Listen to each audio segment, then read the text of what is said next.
Bismillahirrahmanirrahim. Assalamualaikum warahmatullahi wabarakatuh. Perkenalkan, nama saya Muhammad Junaidi Ardiansyah, NIM 19.1100091, Program Studi Pendidikan Agama Islam semester 5. Nah, baik, pada kesempatan kali ini saya akan mempresentasikan tugas statistika pendidikan lanjutan saya, mulai dari judul, pendahuluan, definisi variabel. Nah, di sini definisi variabel ada definisi operasional, definisi konstruk, definisi konseptual, indikator variabel, dan lain-lain. Terus yang terakhir adalah hasil analisis instrumen. Nah, yang pertama yang ingin saya bahas di sini yaitu adalah judul. Nah, judul penelitian saya yaitu pengaruh pembelajaran jarak jauh terhadap karakter mahasiswa selama pandemi COVID-19. Nah, pada pendahuluan di sini yaitu pandemi COVID-19 adalah krisis kesehatan yang pertama dan terutama di dunia. Infeksi virus corona atau COVID-19 disebabkan oleh coronavirus, yaitu kelompok virus yang menginfeksi sistem pernapasan. Pada sebagian besar kasus, coronavirus hanya menyebabkan infeksi pernapasan ringan sampai sedang seperti flu dan lain-lain. Akan tetapi virus ini juga bisa menyebabkan infeksi pernapasan berat seperti pneumonia, middle age respiratory syndrome atau MERS, dan severe acute respiratory syndrome atau SARS. Nah, COVID-19 dapat tertular ke manusia dengan berbagai cara, yaitu virus ini menyebar antara manusia ke manusia melalui tetesan cairan dari mulut dan hidung saat orang terinfeksi sedang batuk atau bersin, hampir sama dengan cara penularan penyakit flu. Tetesan cair dari mulut dan hidung pasien tersebut bisa jatuh dan tertinggal pada mulut dan hidung orang lain yang berada di sekitarnya, bahkan dihisap dan terserap ke dalam paru-paru. Kontak jarak dekat dengan penderita COVID-19, misalnya bersentuhan atau berjabat tangan, virus ini menyerang siapa saja, laki-laki, perempuan, baik bayi, anak-anak, orang dewasa, lansia, ibu hamil maupun ibu menyusui. Nah, orang yang memiliki penyakit tertentu, perokok, atau orang yang daya tahan tubuhnya lemah. Banyak negara memutuskan untuk menutup sekolah, perguruan tinggi, dan universitas karena hal ini. Nah, Perserikatan Bangsa-Bangsa atau PBB menjadi gusar dengan adanya fakta tersebut. Organisasi internasional yang bermarkas di New York, Amerika Serikat itu menangkap bahwa pendidikan menjadi salah satu sektor yang begitu terdampak oleh virus corona. Parahnya lagi, hal itu terjadi dalam tempo yang cepat dan skala yang luas. Peningkatan jumlah kasus terjadi dalam waktu singkat hingga butuh penanganan secepatnya. Hingga saat ini belum ditemukan vaksin untuk mencegah seseorang terinfeksi virus corona. Nah, cara terbaik untuk melindungi diri kita adalah dengan menghindari kondisi atau tempat di mana berpotensi terpapar virus corona. Di Indonesia, pertama kali diumumkan terdapat kasus positif virus corona oleh Presiden Jokowi pada tanggal 2 Maret 2020. Saat ini di Indonesia, beberapa kampus dan sekolah mulai menerapkan kebijakan kegiatan belajar mengajar dari jarak jauh atau kuliah online. Semua orang lantas mengambil jarak demi memutus rantai penularan COVID-19. Tempat ibadah kini mulai sepi karena adanya pembatasan. Agenda-agenda massa dihilangkan karena SARS-CoV. Pula istilah work from home jadi melejit. Belum cukup sekolah dan kampus ikut di-online-kan, lengkap sudah virus corona juga memberikan dampak serius di sektor pendidikan, baik di Indonesia maupun secara global. Pemerintah mengumumkan ujian nasional tahun kemarin resmi atau tahun 2019 resmi ditiadakan, mulai dari tingkat sekolah dasar hingga setingkat sekolah menengah atas. Pemerintah telah meniadakan ujian nasional untuk tahun 2020. tenaga dan peserta didik di seluruh dunia merasakan betul dampak dan luar biasa dari wabah virus corona yang pertama kali muncul di Cina. Akibat pandemi yang sudah menyebar ke 156 negara, banyak sekolah-sekolah terpaksa diliburkan. Setidaknya ada 22 negara di 3 benua yang menutup sekolah mereka selama pandemi masih membayangi warganya. Sekolah-sekolah ini itu menampung ratusan juta siswa dari seluruh dunia. Dalam laporannya ada 13 negara yang menutup sekolah di seluruh penjuru negeri. Korban akibat wabah COVID-19 tidak hanya pendidikan di tingkat sekolah dasar atau madrasah ibtidaiyah, sekolah menengah pertama atau madrasah sanawiyah, dan sekolah menengah atas atau madrasah aliyah, tetapi juga perguruan tinggi. Seluruh jenjang pendidikan dari sekolah dasar atau ibtidaiyah sampai perguruan tinggi atau universitas, baik yang berada di bawah Kementerian Pendidikan dan Kebudayaan maupun yang berada di bawah Kementerian Agama Republik Indonesia, semuanya memperoleh dampak negatif karena pelajar, siswa dan mahasiswa dipaksa belajar dari rumah karena pembelajaran tatap muka ditiadakan. Pemberlakuan kebijakan physical distancing yang kemudian menjadi dasar pelaksanaan belajar dari rumah dengan pemanfaatan teknologi informasi yang berlaku secara tiba-tiba terjadi adanya sebuah perubahan teknik pembelajaran sehingga tidak jarang membuat pendidik, dalam hal ini dosen dan mahasiswanya, kaget atau belum siap, termasuk orang tua, bahkan semua orang yang berada dalam rumah. Padahal tidak semua pelajar, siswa dan mahasiswa terbiasa belajar melalui online. Apalagi guru, dosen masih banyak belum mahir mengajar dengan menggunakan teknologi internet atau media sosial, terutama di berbagai daerah. Proses kegiatan belajar mengajar yang semula di ruang-ruang kelas secara tatap muka kini harus digantikan dengan metode belajar jarak jauh yang memanfaatkan media sosial dan sejumlah aplikasi belajar pada laman internet, dilakukan sebagai bentuk upaya merespon edaran dari Kemendikbud untuk membuat belajar dari rumah lebih fleksibel. Direktorat Jenderal Pendidikan Tinggi Dirjendikti mengimbau agar perguruan tinggi dengan otonomi yang dimilikinya dapat memberikan fleksibilitas dalam pelaksanaan pembelajaran jarak jauh di masa darurat COVID-19. Pembelajaran merupakan usaha pendidik untuk mewujudkan terjadinya proses pemerolehan pengetahuan, penguasaan kemahiran, dan pembentukan sikap dan kepercayaan pada peserta didik. Menurut Daryanto 2010, dengan kata lain, pembelajaran adalah proses yang memfasilitasi peserta didik agar dapat belajar dengan baik. Dalam kegiatan belajar mengajar tentulah akan menghasilkan suatu perubahan dalam kehidupan seseorang. Hal itu karena manusia belajar memang menginginkan perubahan atas dirinya. Hal ini sesuai dengan ungkapan MC Geo yang berbunyi learning is change in performance as a result of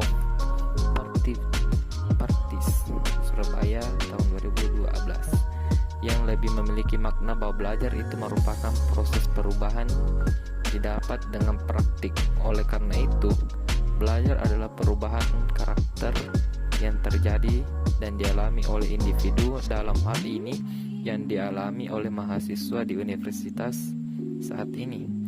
Berdasarkan latar belakang di atas, menjadi suatu pembahasan yang menarik untuk diangkat, dikaji dan diteliti khususnya dalam situasi pandemi COVID-19. Adapun fokus dari penelitian ini adalah melakukan sebuah tinjauan sosial psikologis terhadap karakter belajar mahasiswa di tengah pandemi COVID-19 di kota Parepare, Sulawesi Selatan, khususnya mahasiswa YAIN Parepare. Tujuan dari penelitian ini adalah untuk mendapatkan informasi mengenai dampak dan kendala dari pandemi COVID-19 terhadap karakter belajar mahasiswa di kota Parepare, Sulawesi Selatan, yaitu YAIN Parepare, dan menggunakan metode deskriptif analisis. Nah, selanjutnya yaitu definisi variabel. Nah, pada judul saya yaitu pengaruh pembelajaran jarak jauh terhadap karakter mahasiswa selama pandemi COVID-19, terdapat dua variabel, yaitu variabel bebas dan variabel terikat.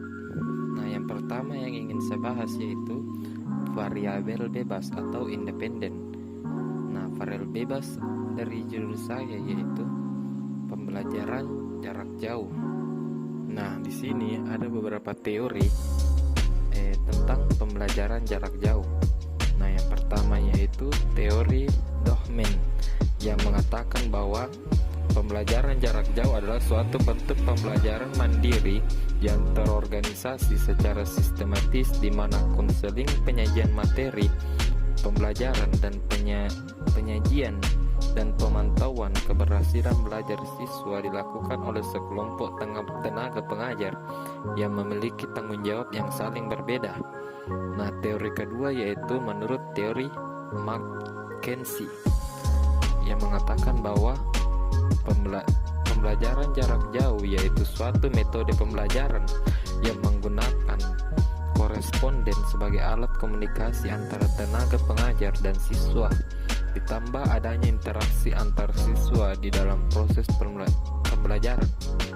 Nah, yang ketiga yaitu teori Peters yang mengatakan bahwa pembelajaran jarak jauh adalah suatu metode untuk menyampaikan ilmu pengetahuan, keterampilan, sikap yang dikelola berdasarkan pada penerapan konsep bahan berjalan atau division of labor, prinsip-prinsip organisasi dan pemanfaatan media secara ekstensif, terutama dalam reproduksi bahan ajar sehingga memungkinkan terjadinya proses pembelajaran pada siswa dalam jumlah yang banyak pada saat yang bersamaan dimanapun mereka berada. Nah, teori selanjutnya itu teori Law yang mengatakan bahwa sistem pendidikan yang tidak mempersyaratkan adanya tenaga pengajar di tempat seseorang belajar, namun memungkinkan adanya pertemuan-pertemuan antara tenaga pengajar dan siswa pada waktu-waktu tertentu. Nah, itulah tadi beberapa teori dari beberapa ahli.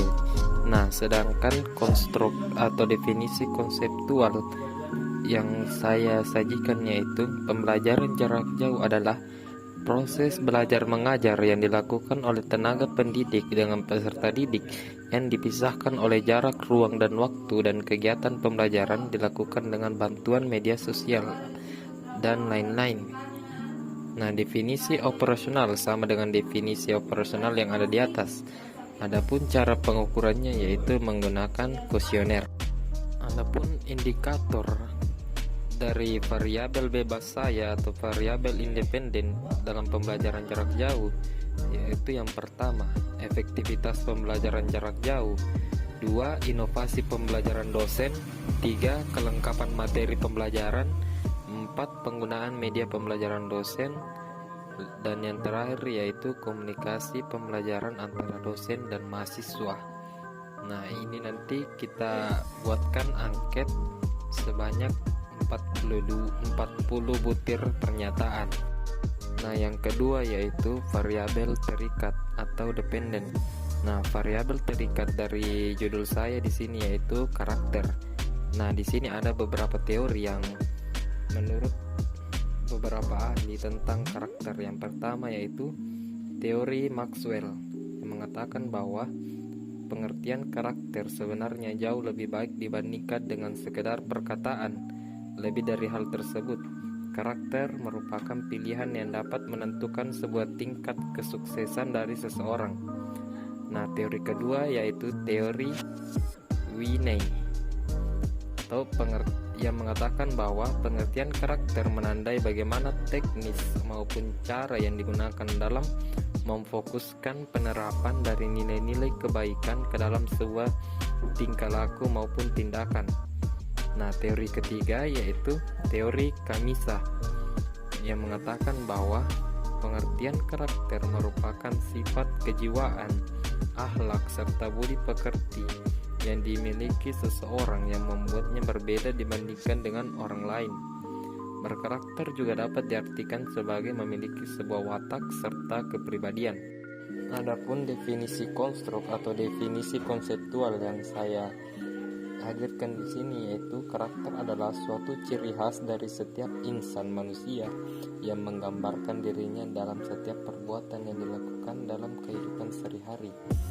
Nah, definisi operasionalnya itu sama dengan definisi yang di atas. Namun di sini adapun cara pengukurannya yaitu dengan menggunakan kuesioner. Adapun indikator pada variabel dependen di sini dalam hal ini karakter, yaitu yang pertama religius, jujur, toleransi, disiplin, kerja keras, kreatif, mandiri, rasa ingin tahu, peduli sosial, menghargai prestasi, komunikatif, cinta damai, gemar membaca, demokratis, cinta tanah air, semangat kebangsaan, peduli lingkungan, dan yang terakhir yaitu adalah tanggung jawab. Nah, ke-17 dari indikator ini masing-masing dibuat terdapat dalam kuesioner yang saya buat yang terdiri dari 40 pernyataan. Nah, selanjutnya yang ingin saya bahas yaitu hasil analisis instrumen. Nah, yang pertama yang ingin saya bahas yaitu angket pertama, yaitu hasil uji validitas dan reliabilitasnya. Nah, di sini telah kita dapatkan 50 responden untuk 40 pernyataan. Nah, 40 pernyataan ini kita kelola, nah sehingga mendapatkan begini. Ini didapatkan dari ini rumusnya, silahkan dilihat sendiri.